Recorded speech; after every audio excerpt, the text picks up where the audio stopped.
falar um pouquinho deles. Bom, eles têm 3 filhas, as 3 já jovens adultas, inclusive uma delas está aqui, a Anelisa. Um dos netos, quer dizer, 2, né? Um na barriga e um aí já crescendo, o Timóteo. Ela estava procurando. E logo vai chegar o Benjamin. A alegria aí dos avós, coruja. E o Pedro e a Gláucia, eles estão aqui já na fonte já há bastante tempo. Eles amam ensinar a palavra de Deus e também amam servir. Juntos eles já participaram de algumas áreas, como educação de filhos, aconselhamento pré-nupcial. Vem me acompanhando desde então. Sempre junto. E o Pedro, atualmente, ele está ensinando na Escola Bíblica de Adultos. Também gosta muito de escrever contos. É engenheiro como profissão e agora está se aventurando como escritor. E a Gláucia ama a gente, ama mães, estar com as mães, auxiliá-las aí nas demandas, né? Auxiliar-nos nas grandes demandas que a gente tem aí no dia a dia. Inclusive, ela tem um grupo de mães na casa dela. Eu tenho a honra de dizer que participei do primeiro. Entregando a idade, mas muito tempo. Graças a Deus, fez tá aí também. E agora eu vou passar, então, a tarefa aqui para o Pedro, para conduzir.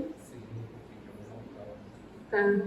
O Pedro vai só instalar aqui o computador para estar começando a conduzir aqui esse tempo para a gente. Em alguns momentos a Gláucia vai fazer uma participação aqui super especial também. Bom, como a Lu comentou, eu não vou ser repetitivo, eu e Gláucia estamos juntos desde 14 de abril de 84. Nós nos casamos anos depois, em 3 de setembro de 88. Vocês não sabem como é que é difícil para um homem falar isso. A gente guardar datas não é muito nosso forte, né? E desde então a gente tem, o Senhor tem nos dado o privilégio de andarmos juntos, né? De termos constituído uma família, de agora já estar numa geração onde começam a aparecer os netos. Queria colocar para vocês também que a gente olha para nós, a gente vê muito mais defeito. Eu diria que a gente aprendeu demais como não fazer as coisas. Talvez seja essa a razão principal pela qual a gente está aqui, né? Ainda a gente está descobrindo como fazer da melhor forma, do melhor jeito, né? E a nossa expectativa aqui é compartilhar com vocês um pouco da nossa vida em cima desse tema tão importante, que é o aspecto de relacionamentos, né? Então, nós vamos procurar trabalhar. Eu brinquei com a Gláucia. Alguém sabe o que é jogral aqui? Vocês sabem o que é jogral? As mais novas provavelmente não sabem, né? Mas eu falei com a Gláucia assim, a gente pode fazer um jogral. Eu falo uma frase, você falou outra, mas 1 hora fazendo isso, acho que não vai dar legal. Então a gente tentou bolar um modelo aqui, onde eu vou ter um pouco da fala, e depois vou passar para a Gláucia. A Gláucia vai contar algumas histórias, né? Dela com os pais, nossas, dela com o nosso neto, né? Nosso neto, estamos a caminho de ter o segundo e tal.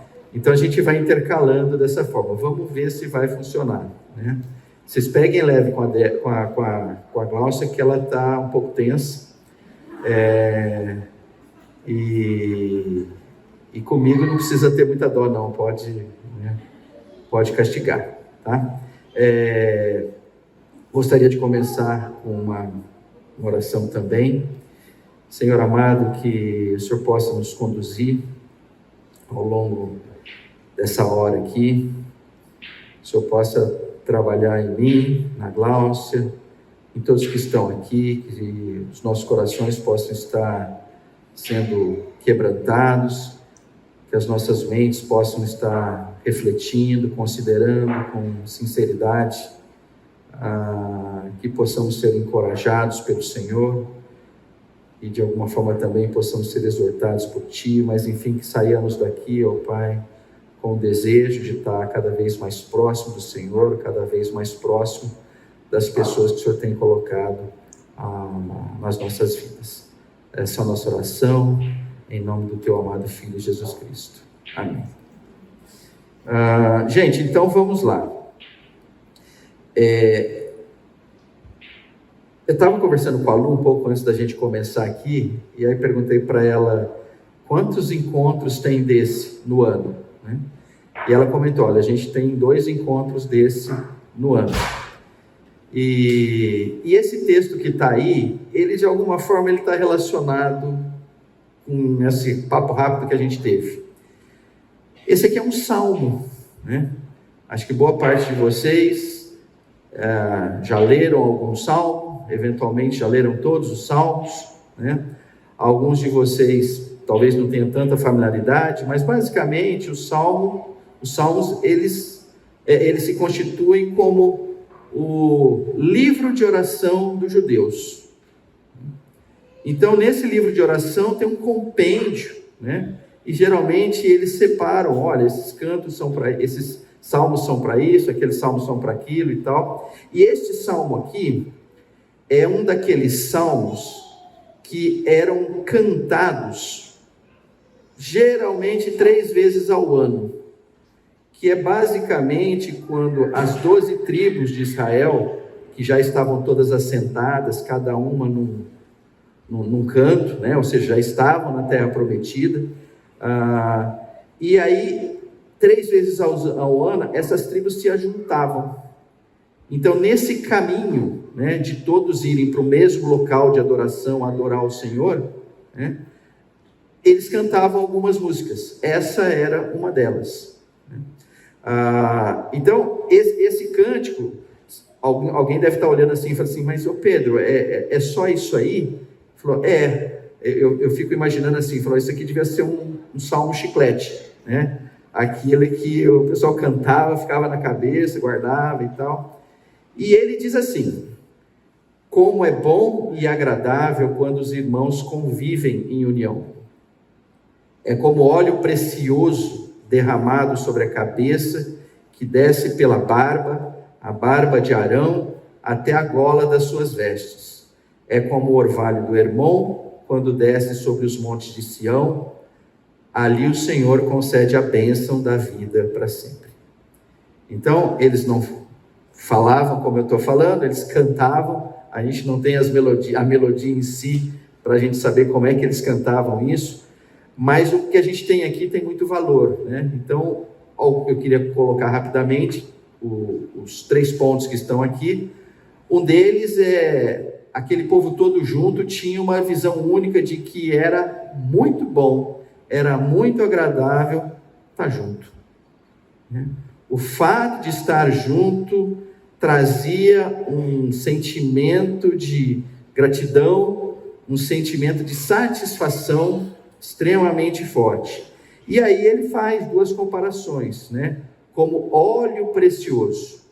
Óleo precioso a gente poderia substituir hoje por um perfume de altíssima qualidade, né? Eu não sei você, quer dizer, eu acho que eu sei, né? Vocês já se aproximaram de pessoas que estão muito bem perfumadas, né? Ou coisa boa, fala a verdade, né? Você está ali, a pessoa fala, caramba, que coisa gostosa, né? Então, o óleo precioso, ele vai nessa linha, né? Ele não só era um óleo, mas ele também tinha especiarias colocadas e que constituíam um perfume, né? E aqui você nota que não só o óleo era perfumado, como ele era em abundância. Abundância no sentido que, como é que a gente vê isso? Ele fala assim, olha, ele era derramado sobre a cabeça, descia pela barba, até a gola das suas vestes.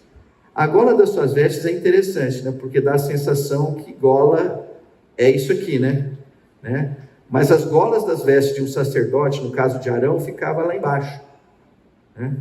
Então, para vocês terem uma noção, a ideia é que o perfume era jogado na cabeça e ia respingar lá nos pés, né? Então, o conceito de abundância.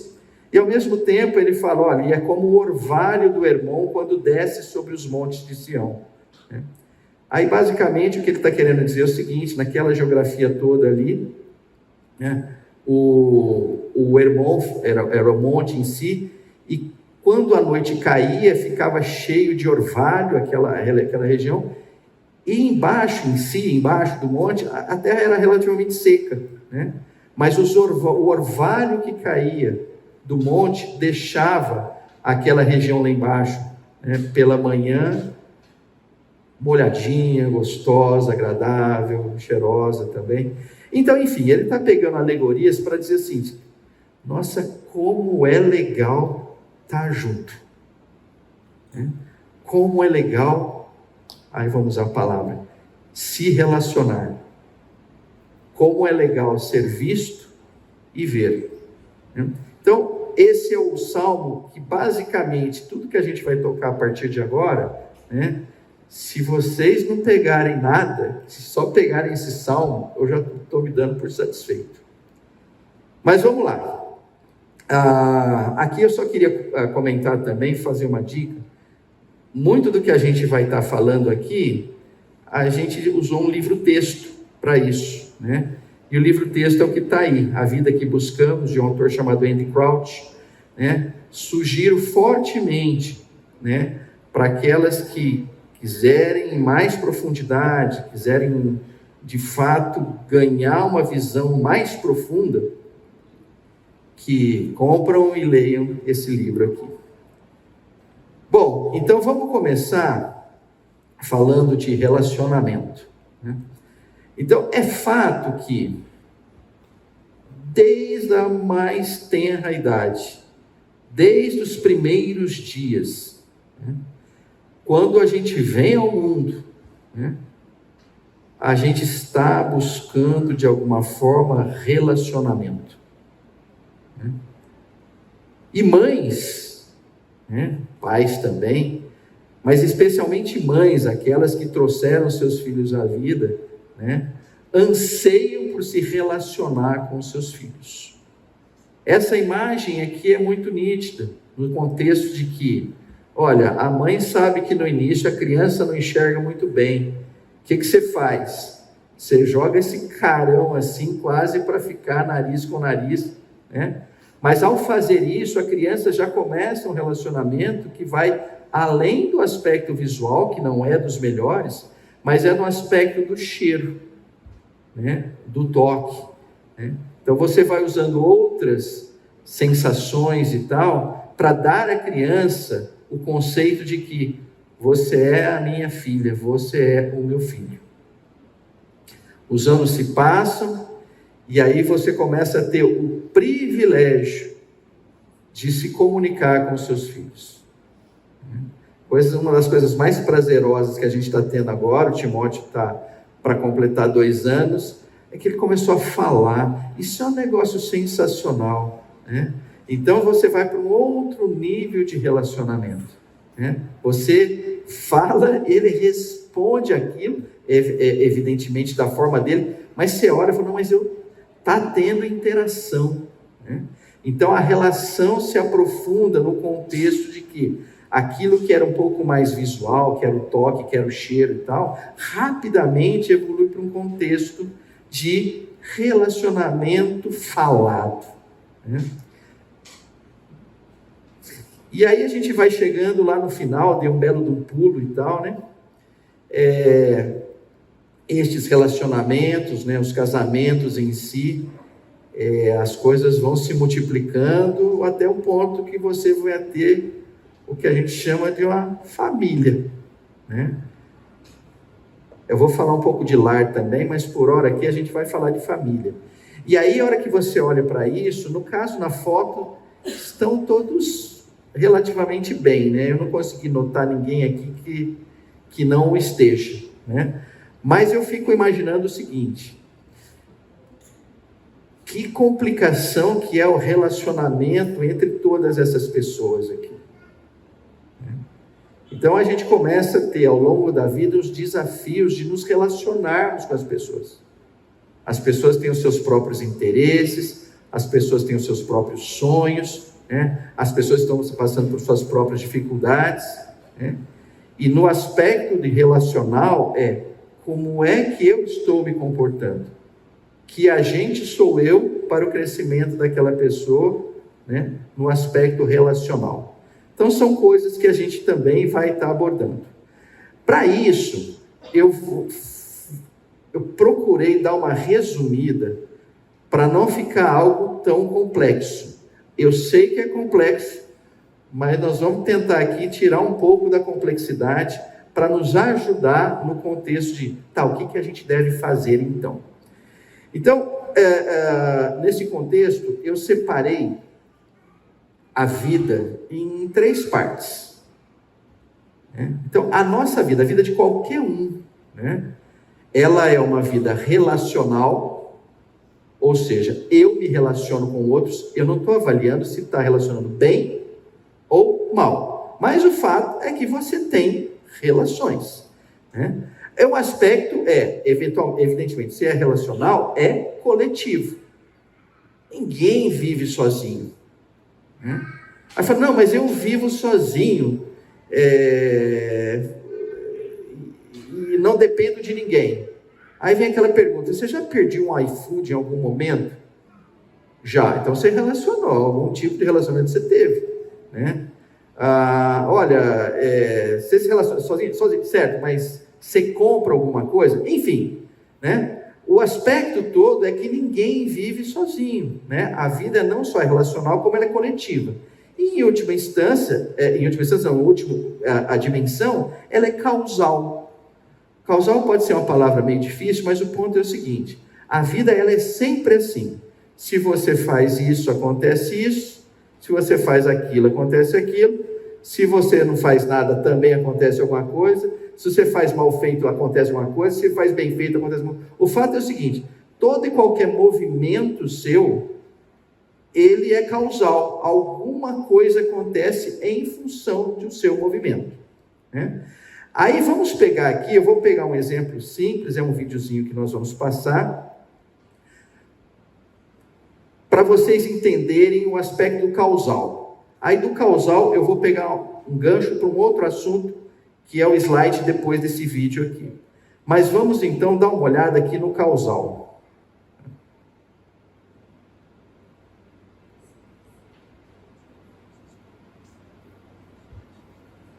Não estão ouvindo, né? Alguém me avisou disso. Eu não prestei a devida atenção, eu vou fazer isso agora.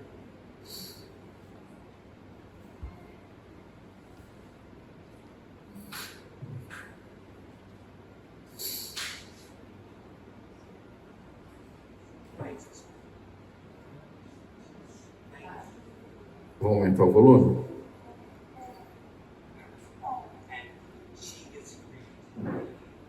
Tá bom aí? Tá saindo alguma coisa do fundo? Não? Só um minutinho. Vamos lá.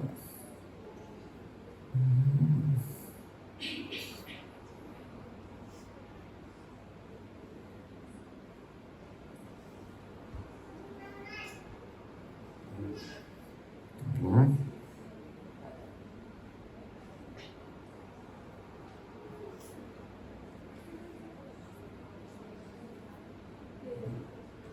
Alguma coisa? Não. Nós vamos fazer o seguinte, só um minutinho. Deixa eu só fazer mais uma tentativa aqui. Mas você já pode trazer o microfone. A gente já tenta aqui.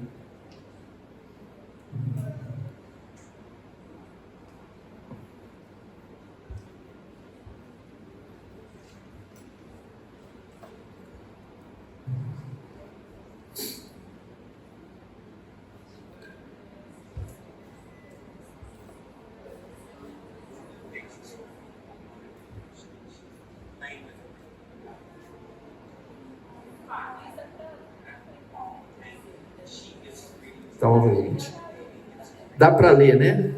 Então nós vamos ficar com isso. Obrigado, Lu.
Quem quis bater nessa mãe no meio do vídeo?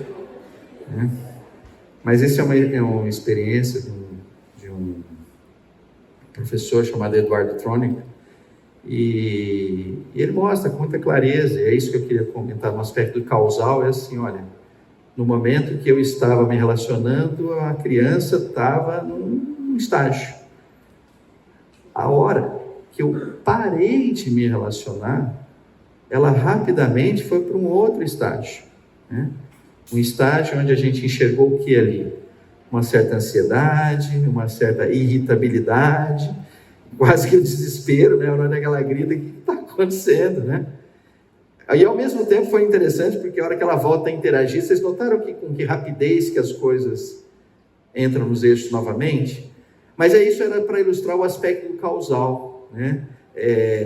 Talvez nós, como adultos, possamos entender o seguinte: eu passo na rua, tem uma amiga minha, ela olha para mim, mas não me cumprimenta, né? Aí eu tenho um comportamento parecido com desse bebê aqui, né?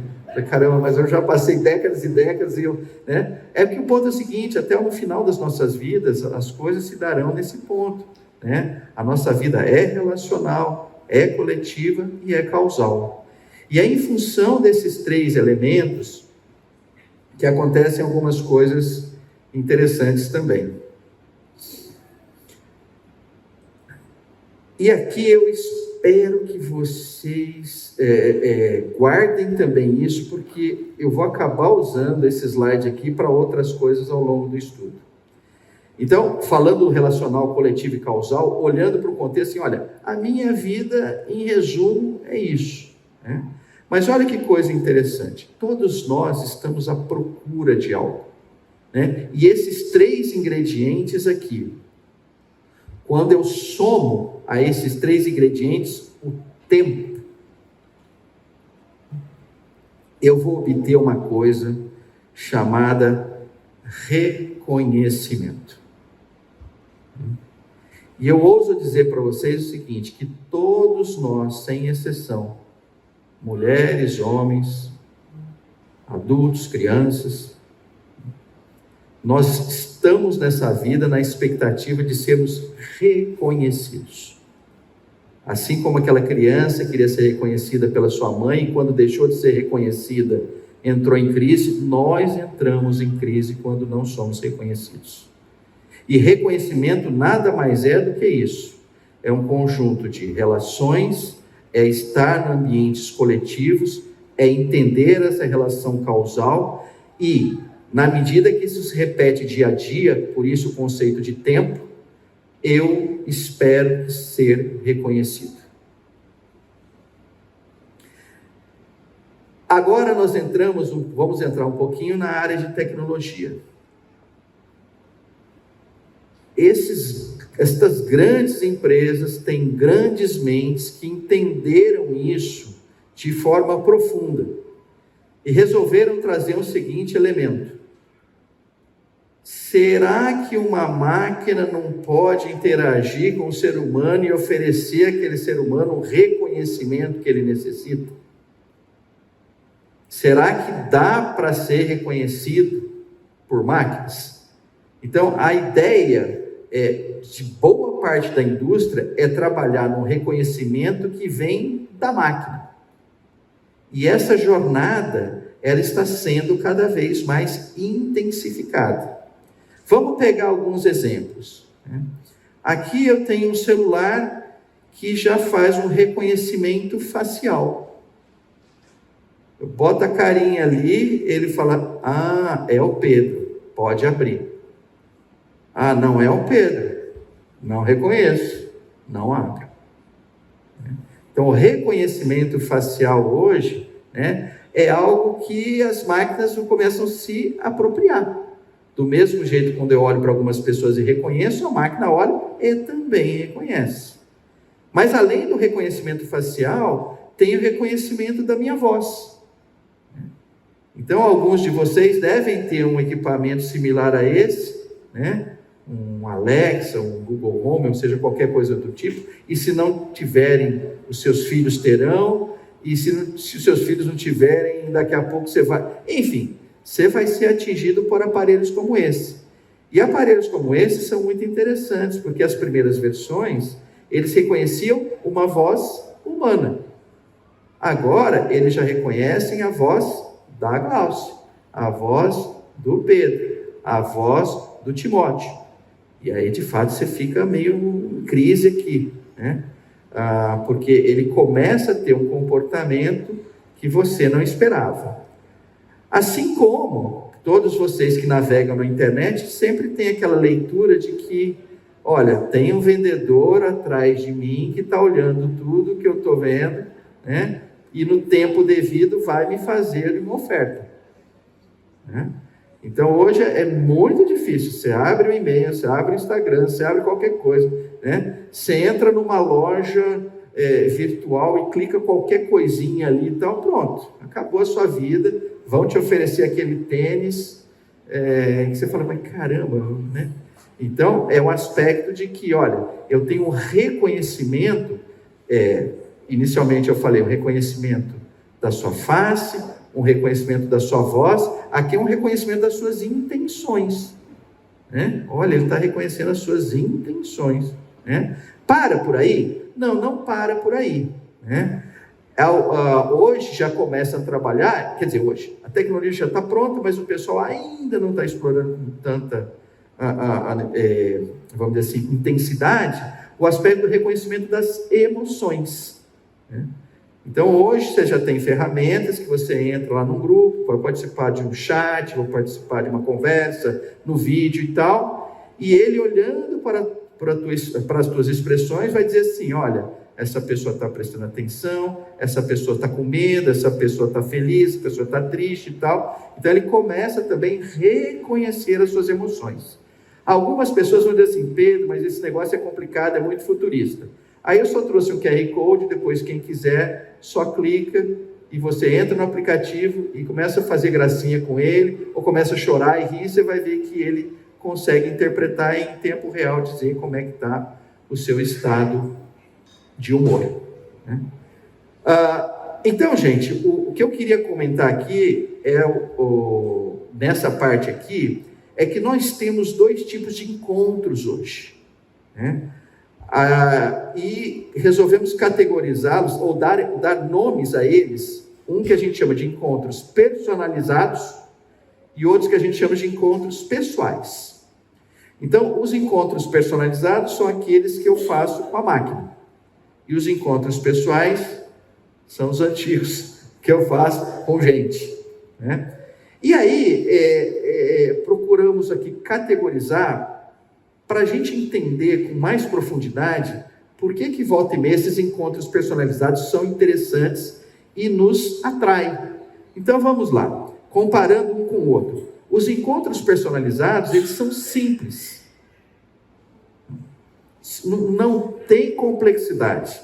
Olha, eu vou olhar para o celular e eu quero que você abra. eu vou chegar para a Alexa e pedir a música e você toca. Então existe uma simplicidade no relacionamento. Os encontros pessoais, eles são complexos. Às vezes é possível você falar bom dia para alguém e a pessoa fazer, mas bom dia por quê? Oh, meu Deus, eu estava querendo uma coisa simples e pronto, estou diante de algo complexo. Vou ter que perguntar, pô, você está irritado? O que aconteceu? Tal, né? Então, é natural que o personalidade seja simples e complexo. Em parte, a simplicidade e a complexidade também tem a ver com o segundo aspecto. Os encontros personalizados são de eu comigo mesmo. Então, é simples. Mas nos encontros pessoais, aparece o outro, ou os outros. E aí, aquele controle todo que eu tinha quando era eu, agora eu já não tenho tanto, porque agora tem o outro. E muitas vezes o outro é inesperado. Terceiro aspecto, o encontro personalizado visa os meus interesses. Eu quero ouvir a música, eu quero abrir o celular, eu quero comprar alguma coisa, né? Então, os interesses são só os meus. Em função disso, ele também é simples. Mas, quando são os encontros pessoais, ele contempla o interesse do outro. Quantos de vocês já não marcaram um café com alguém e aí a pessoa, né? E aí você fala para a pessoa assim, aonde que a gente pode, em que padaria que a gente pode se reunir? Aí a pessoa fala uma padaria tal, você fala, eu não gosto dessa padaria, ou então essa padaria é cara demais, né? Ou é complexo, entendeu? Aí você fica numa saia justa, porque você, pô, mas como é que eu vou falar aqui? Complexo, né? Os encontros personalizados atendem às minhas prioridades, né? Eu tenho minha prioridade, vou lá e faço. Nos pessoais aparece a prioridade do outro, e assim por diante, né? Considera as minhas preferências, as preferências do outro, né? Se acomoda na minha agenda, tem que me adequar à agenda do outro, né? Então, a gente precisa entender o seguinte, se olhasse só para esse gráfico, só para esse slide aqui, a gente não teria dúvida, vamos acabar com essa reunião aqui, cada um vai para sua casa e vamos viver de encontros personalizados. Para, essa trabalheira, tem que esperar o salgado chegar, o salgado atrasa, aí não sei o quê. É tudo muito complicado. Vamos desistir disso, né? Um celular para cada um e a vida está resolvida. Mas por alguma razão a gente olha e fala assim, mas parece que isso não vai funcionar, né? Mas parece que vai faltar alguma coisa. E de fato vai, porque encontros personalizados, eles são previsíveis, são livres de atritos, mas te levam à solidão. No final, é você com você mesmo.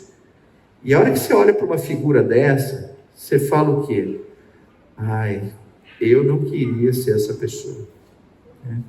Passar pela vida sozinho, né, é uma tremenda de uma enrascada, né? E, por outro lado, os encontros pessoais podem ser difíceis, podem ser decepcionantes, mas dá nisso, né? Dá encontros agradáveis, prazerosos, alguns tensos, é verdade, mas enfim, os encontros pessoais nos levam para o coletivo, nos leva por a gente, que a gente falou lá no início, por ser reconhecido, reconhecer e ser reconhecido. Então estamos diante de um dilema, para lá ou para cá. Por outro lado, parece que o dilema está resolvido, né? Não é, a minha vida não pode estar plena de encontros personalizados, isso vai me comprometer. Por quê? E aí, os encontros pessoais, eu não vou entrar, só estou colocando esse slide para dizer o seguinte, olha, nos encontros pessoais, ele exige de cada um de nós uma série de características, de decisões, de atributos, né?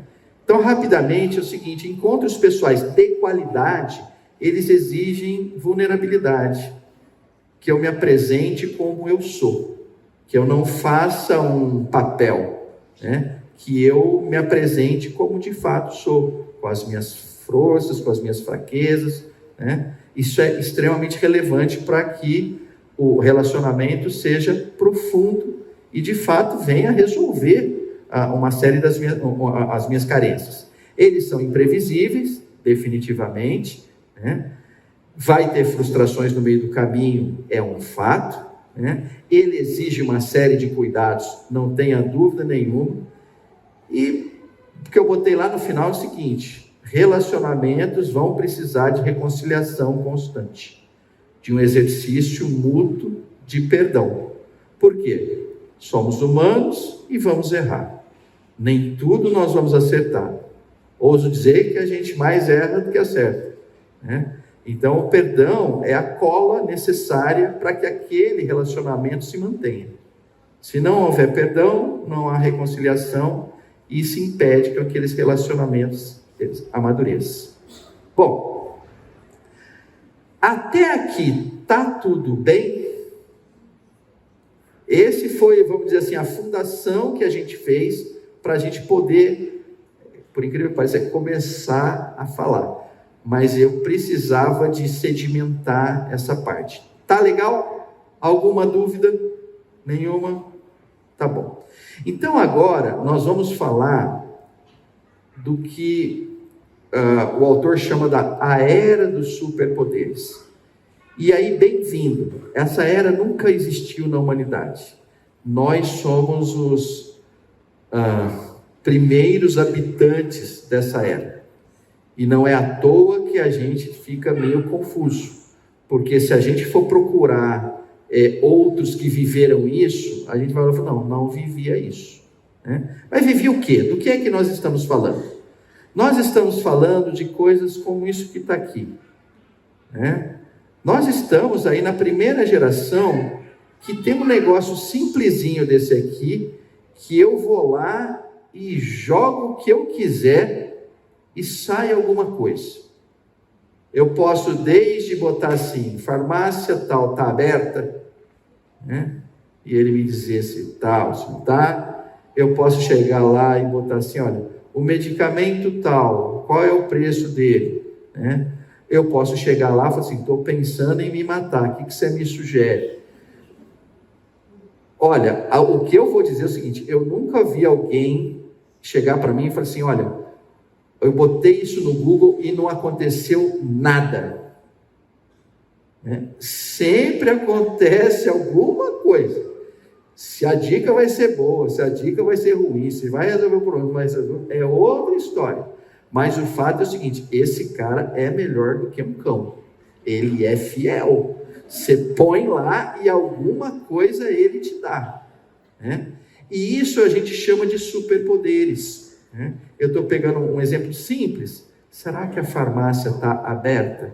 Eu não sei quantos de vocês viveram isso, mas na minha cidade, quando no domingo tinha um problema de dor de ouvido em alguém, a maior crise do planeta era saber o seguinte, que farmácia está aberta?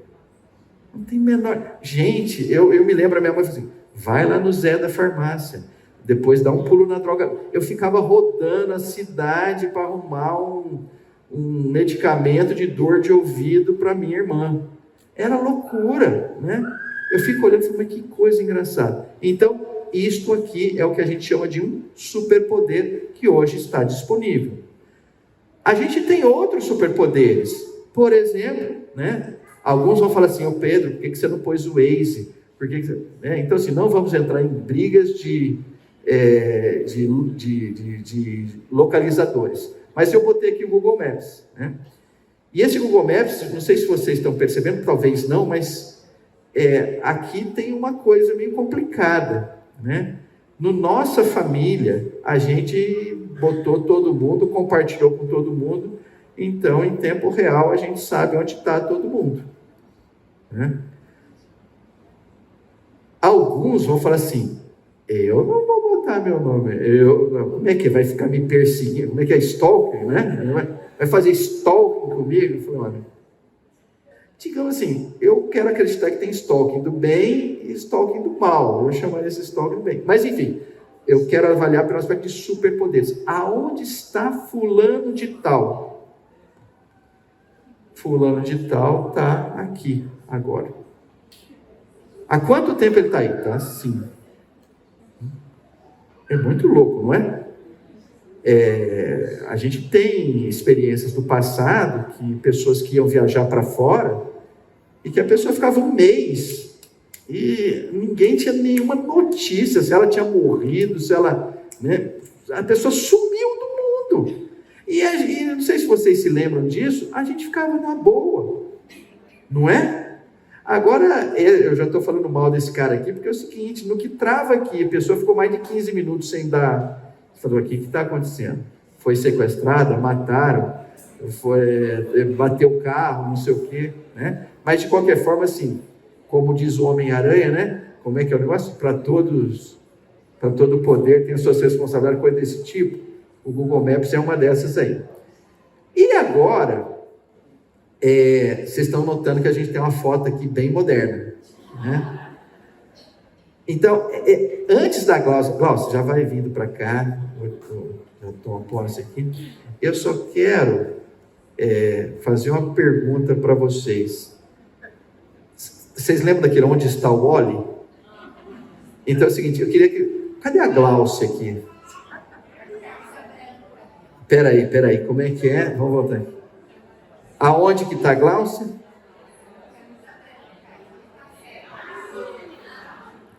Aqui? Não, né? Ali? Ô Glaucio, agora é teu, você diz quem é você.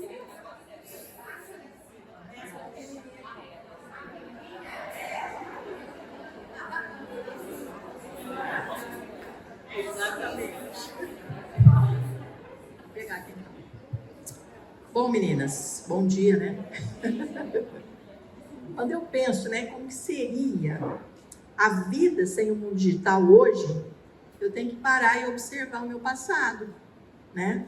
Porque eu nasci numa época que, na verdade, onde a gente morava, era um mundo totalmente desconectado do mundo digital. Eu nasci num mundo totalmente analógico, né? Realmente eu tendo a acreditar que a vida era mais difícil, certo? Em muitos aspectos. Mas isso vai me remeter à minha infância, quando eu estava na escola, né? E quando a gente era criança, adolescente, a gente ia para a escola, a professora pedia para fazer uma pesquisa, por exemplo, né? Quando ela pedia para fazer uma pesquisa, a gente tinha 2 recursos para fazer a pesquisa. Primeiro, a gente corria para a biblioteca da escola. Não sei se vocês se lembram disso. No meu caso era assim. Chegava lá, a biblioteca já estava lotada, porque muitas turmas já tinham recebido a mesma incumbência, a mesma tarefa. Então, a gente esperava chegar em casa, né? Deixava as coisas lá. Eu sempre voltava com um menino, sabe? Ele chamava Tilander. Até eu estava comentando com o Pedro. Eu disse, nossa, eu lembro até do nome, do Tilander e da Fabienne. A gente voltava para casa, deixava as coisas e ia para onde? Para a biblioteca municipal. Chegava lá, para a gente conseguir acessar o tema daquele pedido da professora, a gente pedia para a bibliotecária. A bibliotecária ia consultar os autores que falavam sobre aquele tema. A gente pegava o livro, sentava em mesas, né, geralmente comunitárias, conversava de tudo, menos da pesquisa. No final a gente saía com algum conhecimento, certo? Mas a grande questão ali, que é o que a gente está querendo salientar, né, nesse mundo que era totalmente analógico e não digital, é que a gente se conhecia. Eu me lembro até hoje do Tilander e da Fabienne. Até hoje eu tenho ele nas redes sociais. E ele continua com o mesmo espírito, do mesmo jeito espirituoso dele. Brincalhão, bem-humorado. A Fabienne eu não tenho mais, mas o Tilander eu tenho, certo? A gente conhecia a bibliotecária. A bibliotecária era a dona Leni. Ela era o nosso Google da época, tá? Ela ia lá e ia buscar informação. Dentro do Google, né, a gente não conhece, não sabe quem está te mostrando as informações que você precisa. Hoje em dia a gente não sabe o nome das pessoas. A gente vive numa era, né, que é para te tornar super poderoso. Mas a gente não está sendo alertado para a questão que o livro fala, né? Os superpoderes estão levando nós para onde? Para o isolamento, para a impessoalidade, né? A gente já não se conhece mais. Era difícil a gente buscar o conhecimento, tá? E, na verdade, só os persistentes acabavam conseguindo se formar, né? Que era difícil mesmo, o conhecimento era complicado. Mas o que me dá grande prazer disso tudo é de lembrar que a gente construiu ali amizades que até hoje a gente se recorda, certo? Como é que são os relacionamentos hoje em dia dos seus filhos? Provavelmente eles não vão ter esse tipo de acesso, né?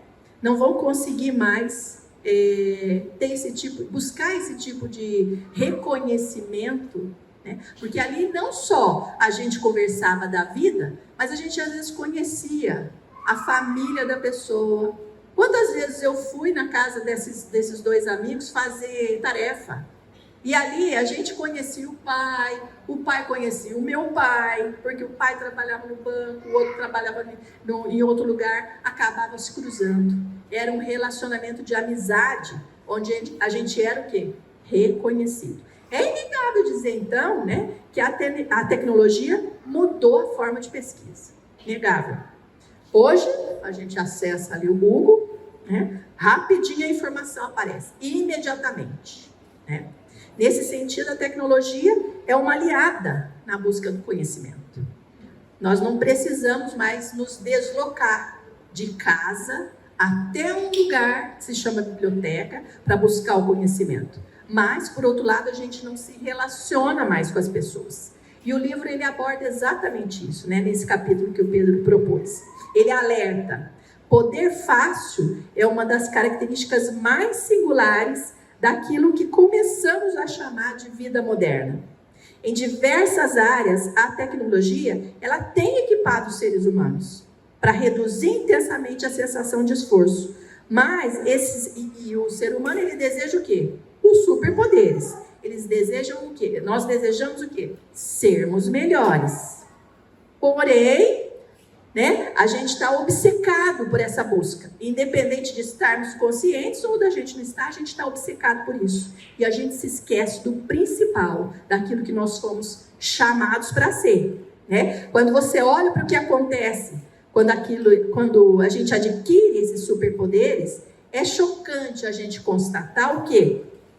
Não somente em que medida a nossa capacidade foi aumentada, é lógico, a gente adquiriu aquilo que a gente estava procurando, mas também o quanto foi inevitavelmente tirado de nós. Nós perdemos o jeito de nos relacionarmos. Nós perdemos o básico, que é o quê? Sermos humanos. Eis aqui o problema. Então ele traz uma questão.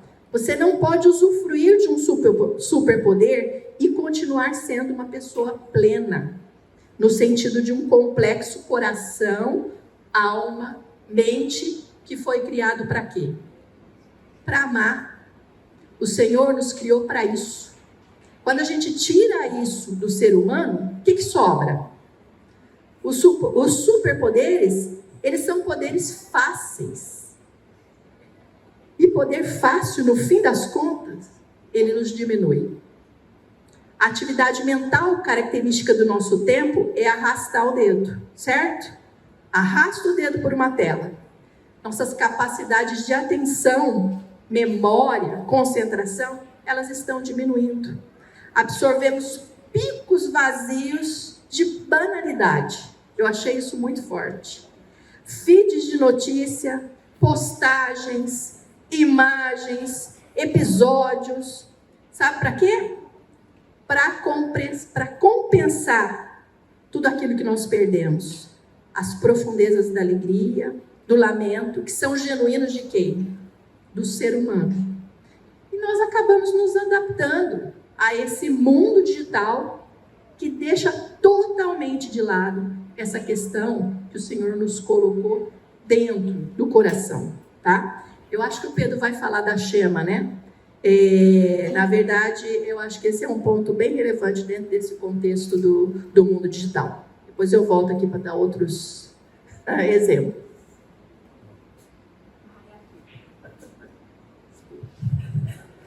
Olá, obrigado, viu? Eu imagino que vocês devem estar com uma interrogação gigante na cabeça, né? Mas e aí? Vamos abandonar? Vamos... Como é que nós vamos resolver esse problema? Né? Então aguardem mais um pouquinho e a gente vai propor algo, né, que nos parece sensato para que a gente tenha equilíbrio, né? Para que a gente possa lidar com esses desafios de uma forma mais sábia. Né? Essa parte aqui, eu vou dar uma pulada, mas antes de dar uma... Eu vou dar uma pulada, mas assim, na verdade eu não vou falar de tudo que está aqui, eu só vou falar de uma coisa. Vocês já devem ter ouvido falar em inteligência artificial, certo? Né? É difícil o dia que você não ouve falar, né? E um dos aplicativos mais conhecidos, talvez hoje o mais conhecido no mundo, de inteligência artificial, chama-se ChatGPT. Quantos de vocês usam o ChatGPT? Levantem a mão. Olha, tá vendo?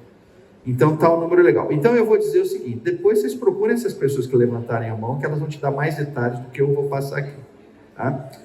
O que eu vou passar aqui é uma coisa inusitada que aconteceu comigo essa semana no ChatGPT.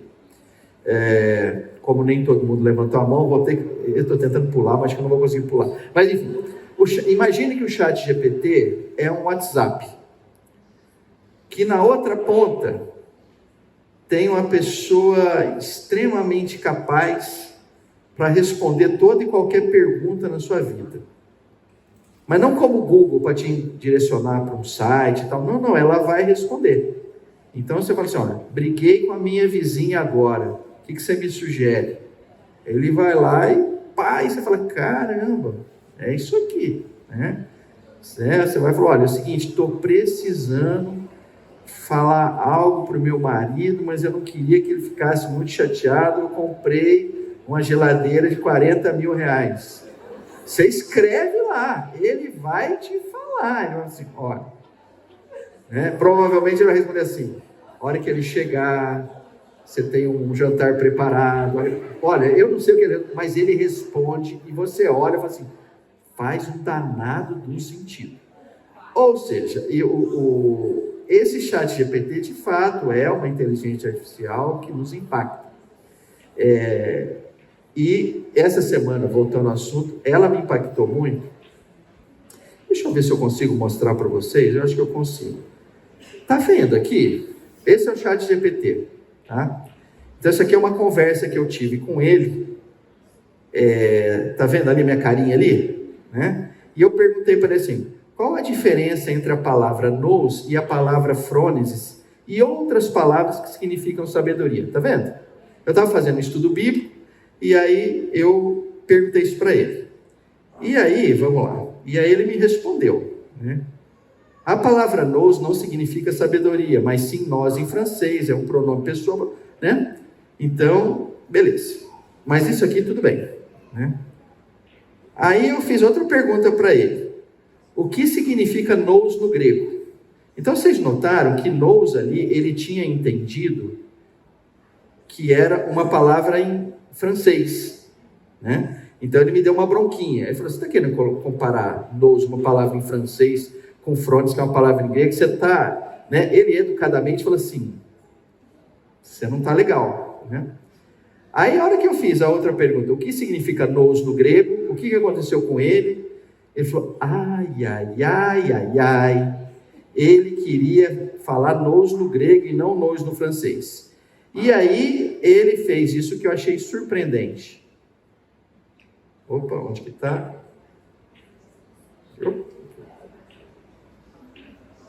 Olha o que ele fez. Eu fiquei impressionado.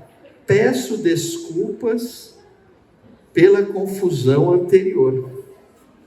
Eu achei sensacional. Eu falei, carambolas, agora o danado do cara pede desculpa. Aonde que nós vamos chegar desse jeito? A hora que uma máquina pede desculpa para você, você fala assim, Estamos chegando num nível de relacionamento muito interessante com esse negócio aqui, né? Então, isso aqui era só para dar a última ilustração do que a gente está chamando de superpoderes, né? A Glócia trouxe, mostrou, fez a comparação adequada, né?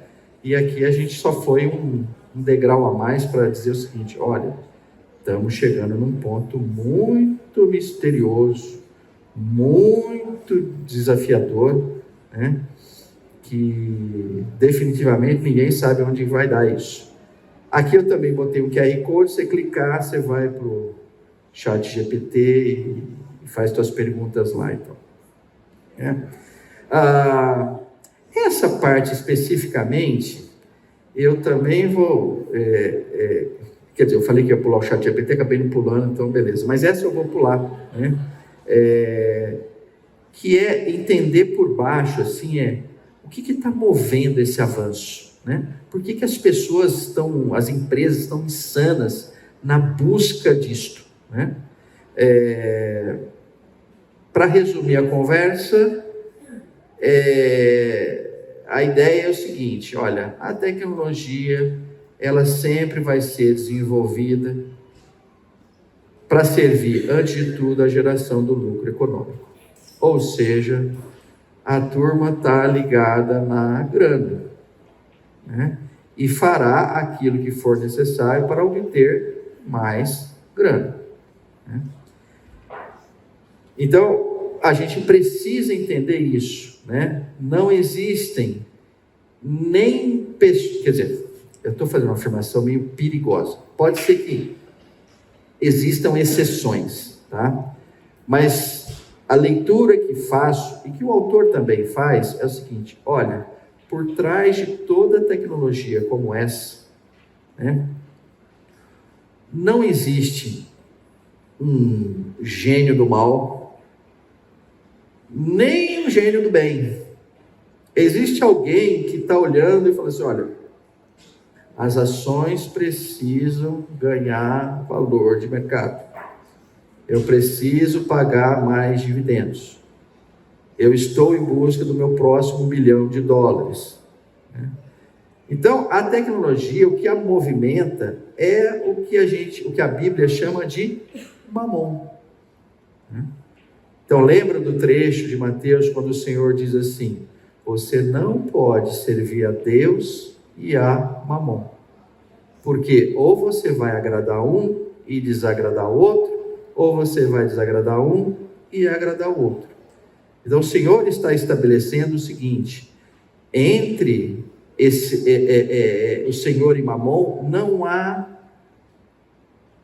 acordo, né? Ou você agrada um e desagrada do outro, e vice-versa, né? Mas era isso que eu queria comentar. Agora vamos no Shema, que a Glócia tinha comentado, e eu queria abordar com vocês, porque aqui a gente começa a trabalhar a solução do problema, né? Então, como é que a gente sai dessa teia hoje que nos pega? Shema, basicamente, é a palavra chamado, a palavra ouça, né? Ouvir, né? E ela está relacionada com, vamos lá, 1, 2, 3, 4, 5, 6 versículos do livro de Deuteronômio, que está lá no Antigo Testamento. Só para curiosidade de vocês, quando vocês visitam uma casa de um judeu, ou mesmo um estabelecimento de um judeu, como um hospital Albert Einstein, por exemplo, né? Se vocês forem cuidadosos, vocês vão encontrar no batente da porta uma peça chamada mezuzá. E essa peça, dentro dela tem um pergaminho, geralmente um pergaminho escrito à mão por um rabi, e este rabi, de certa forma, ele consagrou àquela peça e o conteúdo dela. E o conteúdo desse pergaminho é o que a gente vai ler aqui. Então, todo e qualquer pergaminho, a pessoa não põe lá o verso que ela quer da Bíblia, né? Se ele é judeu, ele põe este verso aqui. E olha que coisa interessante, vamos fazer a leitura. Talvez valha só um pouquinho de contexto aqui, tá? Eu tenho receio de dar um contexto e vocês todas já saberem do contexto. Mas eu também fico com receio de algumas não saberem do contexto e falar assim, meu Deus do céu, o que ele está falando? Né? Então eu vou ser mais pró daquela pessoa que talvez não conheça. Mas esse livro aqui de Deuteronômio é um dos 5 livros, dos 5 primeiros livros da Bíblia. E esse especificamente é um livro que foi escrito quando o povo estava no deserto, né? E a ele foi dado a segunda tentativa de entrar na terra prometida. Na primeira eles não foram bem-sucedidos e foram condenados a ficar 40 anos no deserto. Então, nesse momento aqui, estavam praticamente se passando os 40 anos e aquela geração ia ter uma nova chance de entrar na terra prometida. Então, dentro desse contexto, né, aparecem essas palavras aqui. Ouça, ó Israel, o Senhor, o nosso Deus, é o único Senhor. Ame o Senhor, o seu Deus, de todo o seu coração, de toda a sua alma e de todas as suas forças. Que todas estas palavras que hoje lhe ordeno estejam em seu coração. Ensine-as com persistência a seus filhos. Converse sobre elas quando estiver sentado em casa, quando estiver andando pelo caminho, quando se deitar e quando se levantar. Amarre-as como um sinal nos braços e prenda-as na testa. Escreva-as nos batentes das portas de sua casa e em seus portões. Esse Shema basicamente te empurra para o quê?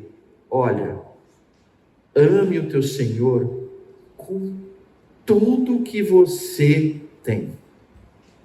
Ame de uma forma extremamente íntegra, intensa, sem nenhum refresco.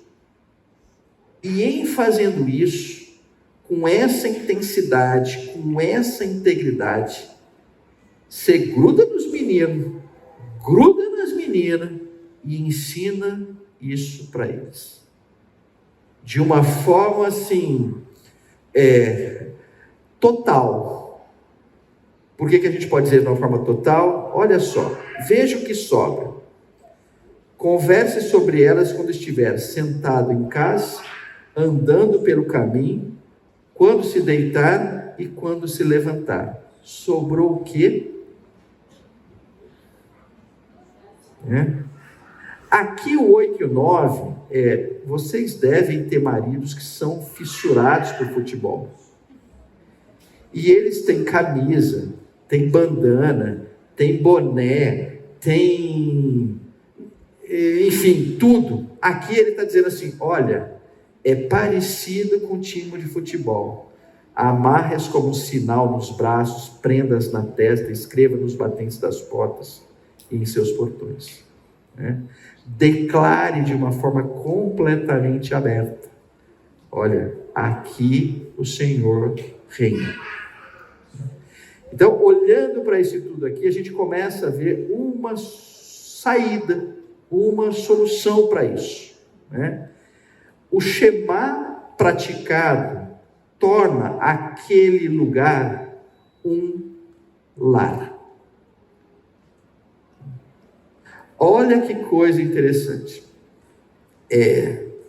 Quando estamos afirmando que aquilo torna um lar, eu não estou afirmando que torna uma família.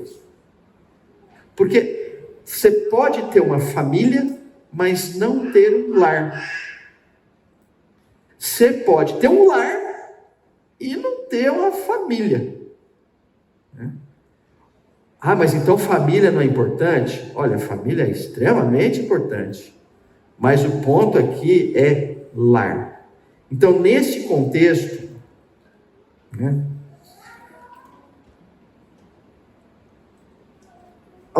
eu posso passar o link depois e você publicar no Instagram e o pessoal dá uma olhada no todo, né?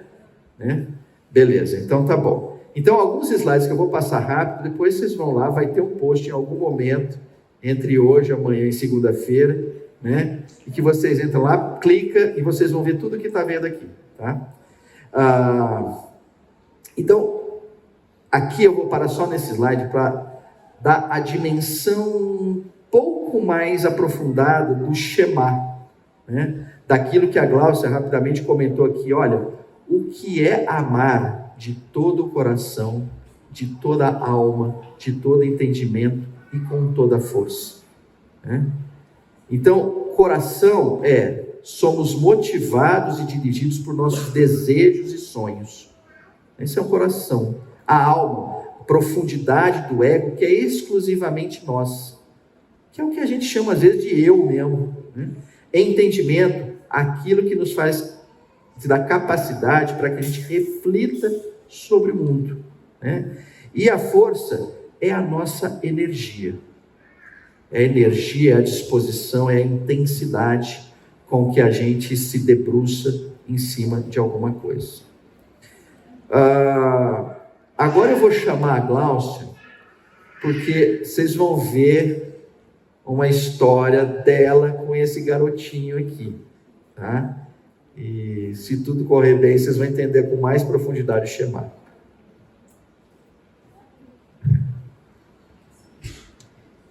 Bom, nós estamos vivendo uma fase da vida agora, né? De quase velhos, né? Mas que tem sido uma bênção para nós, tá? Hoje em dia eu fico com o meu neto 2 vezes na semana, né? A minha filha, a mãe do Timóteo e o pai, eles são da área da tecnologia, tá? E eles tentam, na verdade, atrasar esse mundo digital, né, que é algo inevitável, mas eles têm tentado, têm buscado atrasar essa fase, né, na vida dele. Eles tentam atrasar a tecnologia de entrar na vida, mas a gente sabe que vai ser inevitável. E antes do almoço, ela permite que ele assista 2 episódios. Não sei se vocês conhecem o Zé Coleta. Eu já conheço o Zé Coleta. O Mundo Ziz, a gente canta bastante. Então, um dia eu assisto, outro dia o Pedro assiste. E são 2 episódios. E depois disso acabou, né? Não pode mais, porque ela não quer. Diz que a exposição a telas até 2 anos de idade é totalmente necessário evitar. Mas enfim, eles permitem 2 episódios. E na hora que termina esses 2 episódios, eu percebo que ele fica bem frustrado.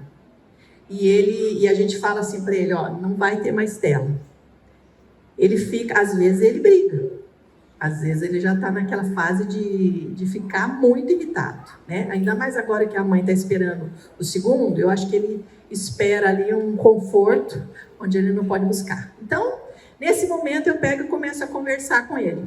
Falo, ó, a vovó vai te levar para ver o cocó. Vamos lá dar comida pro cocó? Aí ele já começa a se animar, né? Aí ele desce, põe o chinelinho dele, né? A gente pega a motoca e sai por aí. A gente sai na rua de casa, na esquina da rua de casa tem uma praça, né? Então, antes da gente chegar nessa pracinha, a gente vai lá dar a comida pro cocó. No caminho, essa semana foi muito engraçado, que no caminho a gente encontrou uma cigarra, na verdade a casca da cigarra, né? E a gente pegou a casca da cigarra e eu falei para ele que a casca da cigarra é aquele bichinho que canta, e ele lembrou na hora, porque agora está muito evidente, né, o barulho da cigarra. Ele ficou tão empolgado com aquilo que ele queria levar para a mãe dele ver. Guardamos a cigarra. Inclusive, eu não mostrei para as meninas na terça-feira no grupo de mães, mas ficou a cigarra lá e eu queria ter mostrado. Ainda está lá. A Carol viu, né, Carol? A Débora viu também. E no caminho, a gente dá comida pro cocó. Essa semana ele viu o galo cantar, ele ficou apavorado. Ele não tinha visto o galo cantar ainda, ele só tinha visto a galinha ciscar e comer o pão, né, o biscoito que a gente dava, mas na hora que o galo cantou, ele quis subir na motoca e a gente tocou o caminho. Já estava com a cigarra dentro, guardado no assento, viu o galo cantar e dali a gente foi para a pracinha. Na pracinha ele já tem amigos, né? Ele tem uma menininha que chama Ieva, que é uma descendente de russo. Já até convidei a mãe da Ieva para fazer parte do nosso grupo, mas na hora que eu falei para ela que a gente estudava a Bíblia, ela falou, não quero. Tudo bem, a gente continua lá, né? Ela é uma pessoa que muito legal, gosta muito do convívio com o Timóteo, então a gente continua, e eles brincam muito um na motoca do outro, né? Ela senta na motoca do Timóteo, Timóteo senta na dela, brinca com o Bernardo. Depois a gente foi pegar amoras no pé, ele volta com a boca toda roxa. E no final disso já deveria ter dado 1h30 de passeio, voltamos para casa. Ele já estava cansado, ele já estava, né, pronto para dormir ali. Meninas, o que a gente quer salientar isso é o seguinte, nessa história toda é o seguinte, na volta a gente fica com uma sensação boa de que a gente não perdeu para a tecnologia.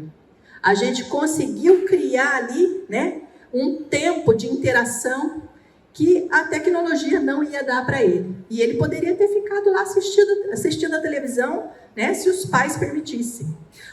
O que a gente tem que salientar nesse contexto é que o aprendizado humano, ele tem início nas interações intensas, face a face, certo? O cuidador com o bebê. O vínculo de amor que a gente está falando aqui, entre mãe ou quem quer que seja que cuide da criança, né, na vida do bebê, o fundamento vai ser o fundamento de todo o resto do aprendizado humano, para ele aprender a amar. Essas questões da Shema aqui estão inteiramente ligadas a interagir. O aprendizado não é apenas intelectual, mas ele é também emocional, ele é relacional, ele é social. Nós precisamos expor os nossos filhos desde pequenos, né, a conviver, a viver junto. Nós nascemos para isso, nós fomos criados para interagir. Nós já vivemos no mundo das máquinas, de robôs. Hoje em dia a gente está vendo até carro autônomo que não tem nem gente, certo? Agora, se você ainda, além de viver nesse contexto, ainda incentiva o seu filho a viver mais distante de ser humano, o que vai ser? Uma parte cada vez maior da vida, né, humana vai ser confinada a ambientes de tecnologia. A tecnologia, sim, ela pode nos levar a um isolamento social. Apesar de celulares, né, nos manterem conectados, o vício nele pode comprometer o quê? A qualidade das nossas interações sociais. Cada vez mais pessoas se sentem como se vivessem um mundo impessoal, um mundo insatisfatório e solitário. O que estamos deixando de experimentar com nossos pequenos, tá? De ver o mundo, de ouvir o pássaro, de ver a chuva cair, né? De experimentar sabores, está fazendo com que as crianças se isolem do mundo. Nenhum de nós pode construir uma vida alegre, bem vivida, sozinhos. Nós precisamos nos relacionar. A proposta aqui é que a gente abra o olho para essa questão. Tá?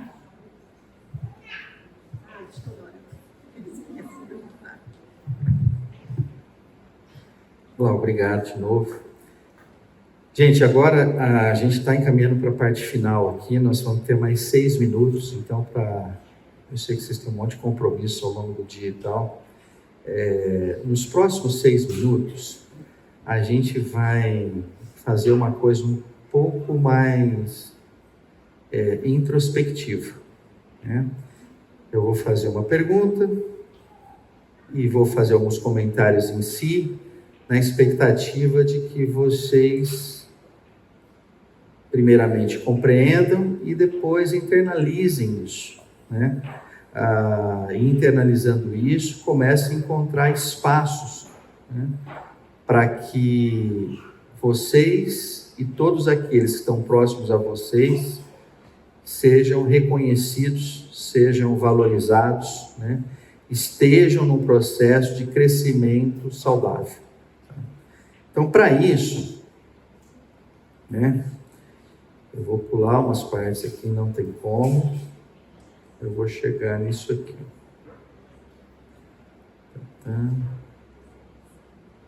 Aqui. Se vocês são do meu tempo aqui, lendo essa frase, lembra de uma música, né? Não é? Eu, depois que eu ouvi, falei, cara, vai lembrar da música e esse cara não é um cara muito legal, né? Mas, enfim, que eu prevaleça aqui, então. Mas, então, nós vamos falar de novo no lar e vamos terminar com isso, né? Uma definição que o autor faz, eu acho muito legal, que ele diz assim, um lar é uma comunidade de pessoas que podem abrigar-se sob o mesmo teto, mas igualmente e mais importante do que isso, podem abrigar-se debaixo dos cuidados e da preocupação uns dos outros. Essa definição, para mim, né, eu tenho a expectativa de que vocês olhem inicialmente para vocês, né, e tirem as suas próprias conclusões, né? Eu tenho um lar. Os meus filhos têm um lar. E aí, só para aprofundar um pouquinho mais, poxa, mas tá bom, mas então como é que me ajuda aí? Eu quero saber se eu faço parte ou não de um lar. O que é que acontece dentro do lar para eu saber que ele é lar? Aqui é daquelas partes que só por isso eu recomendo o livro, porque ele vai abordar umas 16 aspectos, né, para você avaliar se você tem um lar e a qualidade do seu lar, né? Aqui a gente não vai passar pelos 16, eu só puxei alguns que achei que eram relevantes para nós aqui. Então vamos em alguns, se eu não me engano, acho que tem 3 ou 4 aqui. O primeiro que selecionei da lista é isso: você faz parte de um lar se existe alguém que sabe onde você está hoje e que tem pelo menos alguma compreensão de qual é o sentimento de estar onde você está. Simples, né? E muito objetivo. É possível que alguns de vocês dizem assim: ninguém tem a menor ideia de onde que eu estou. Em função disso, nem tem um sentimento, não vai nem ter o sentimento. Isso é uma demonstração de que ou você não tem um lar, ou o seu lar tem problemas. As pessoas que estão ali não estão te acompanhando como deveriam acompanhar. Segundo, você faz parte de um lar se as pessoas sabem coisas sobre você que você próprio não sabe, incluindo aquelas que, se você soubesse, você gostaria de esconder. Então, se no primeiro um lar é um local onde você é acompanhado, onde as pessoas sabem do seu paradeiro, do que você está fazendo, de provavelmente como é que você está agora, triste, alegre, animada, eufórica, ou qualquer outro sentimento. Aqui é um negócio interessante, né? Todo lar bom tem desconforto. Olha que coisa absurda falar isso, né? Todo lar bom tem desconforto porque você, quando aparece como você é muito triste falar isso, mas vocês não são tão lindas assim como vocês pensam, né? Vocês têm os probleminhas, né? Nós temos probleminhas, né? E às vezes nós temos probleminhas quando o outro infeliz aponta para a gente, né? A vontade de ir embora daquele lar se manifesta, né? Mas o lar, um bom lar, um lar profundo, né? As pessoas conseguem enxergar você como de fato você Terceiro ponto, você faz parte de um lar, se seu retorno de uma longa jornada leva a uma celebração espontânea. Vamos supor que a gente fosse voltar às 10 da noite hoje para casa. Se você chegar às 10 da noite em casa e está todo mundo bem e ninguém notou que você saiu, você não tem um lar, entendeu? Então, se você vai receber uma bronca, fique feliz da vida, entendeu? Sentiram falta de você. Mas os infelizes sentiram falta porque não veio o almoço. Não interessa, entendeu? Que se eles se resolveram com o iFood, você está porca, você está perdendo parte do seu espaço aí. Mas o ponto é o seguinte, brincadeiras à parte, no lar tem um contexto da celebração de você está aqui e a gente está muito contente porque você está aqui. E eu falei que era 4, mas eram 3. E aqui eu termino com isso, né? É disso que nós precisamos mais que tudo, uma comunidade de reconhecimento. Se nós conseguirmos fazer do nosso lar, né, uma comunidade de reconhecimento, nós começamos a resolver todo o problema da tecnologia e mais uma montanha de coisas. Terminando agora, enquanto Timóteo, o nosso neto, preferir comer acerola lá fora do que ficar em casa vendo Zé Coleta, é que nós estamos fazendo um trabalho legal. Quando isso se inverter, a tecnologia está tomando um espaço que não deveria tomar, né? Então nós precisamos cuidar disso. Queria agradecer imensamente vocês terem estado aqui com o amigo, com a Glaucia. A Lu vai me dar bronca porque a Glaucia tinha 3 histórias, contou 2, né? Mas eu também pulei algumas coisas aqui, né? E queria dizer que foi bom tempo aqui, espero que vocês cresçam. Nossa casa está aberta para vocês, objetivamente às terças-feiras no Mater, né? Mas precisando da gente, nós estamos aqui para ajudar naquilo que for necessário. Podemos orar? Glaucia, ora por nós?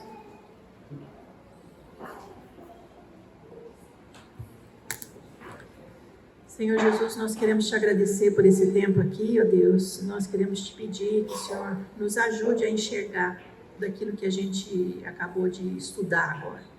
Nós não possamos, ó Deus, perder nosso tempo nos entregando à tecnologia, mas buscando, de fato, relacionamentos que nos aproximem do Senhor, que nos levem para aquilo que o Senhor nos chamou para sermos, ó Deus, para fazermos também, amarmos, servirmos ao próximo. Nós te clamamos por cada vida que está aqui, em nome de Jesus. Amém.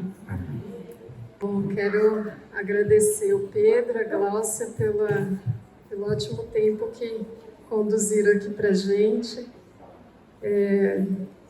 Palavras, né, histórias muito importantes para a gente lembrar e procurar colocar em prática. Eu queria fazer um comentário breve em relação àquele vídeo que vocês viram lá no comecinho, da mãe com o neném, da quebra, né, rápida ali de relacionamento que teve e depois do retorno rápido também que teve. E com isso, durante a mensagem, eu fiquei pensando e queria fazer um paralelo para a gente avaliar mesmo. Assim, eu acredito que muitas de vocês aqui têm filhos pequenos ainda. Sei que também tem algumas com filhos maiores, que nem eu, na adolescência ou mesmo no início da juventude. E pensar assim, invistam mesmo no relacionamento com os filhos, vocês que têm os filhos pequenos. Porque conforme eles vão crescendo, a velocidade da reconexão não é rápida, igual quando é pequenininho. Então isso pode levar um tempo bem maior. Mas vocês que já estão com filhos maiores, e isso pode estar acontecendo, também não percam as esperanças, porque a gente tem um Deus que é capaz de mudar qualquer coisa. A gente tem que se dispor a Ele e buscar resgatar esses relacionamentos que não estão mais de acordo com como deveria ser. E eu falo isso na adolescência porque a gente ouve falar muito de problemas que existem na adolescência. Hoje mais ainda, exatamente por conta dessa quebra do relacionamento pessoal e essa conexão com o celular, com aparelhos de uma forma geral.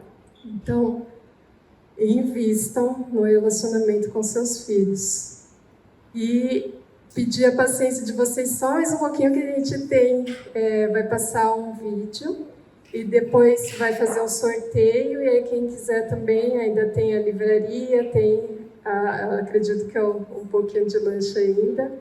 Tá bom? E antes de passar o vídeo, deixa eu só entregar uma lembrancinha para esses queridos.